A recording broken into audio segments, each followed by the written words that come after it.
Hi guys! Today's video, we will be cooking our favorite dish, isang paboritong putahe ng mga Ilocano, dinuguan. A delicious and flavorful dish that the whole family will surely enjoy. Tara, samahan niyo ako sa aking pagluluto. Now, let's gather all ingredients. Karne ng baboy, bituka, laman loob ng baboy, luya, bawang, sibuyas, green na sili, suka at dugo ng baboy. First, i-boil muna natin ang karne until lumabas yung mantika niya. Tapos, isunod na natin yung laman loob ng baboy hanggang sa mag-golden brown na siya. At ito na, nag-golden brown na siya guys. Haluin lang natin. Tapos, iset aside muna natin siya mga guys.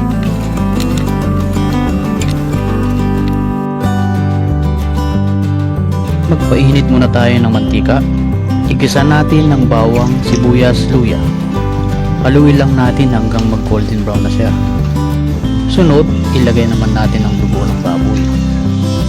At hintayin lang natin hanggang sa kumulo.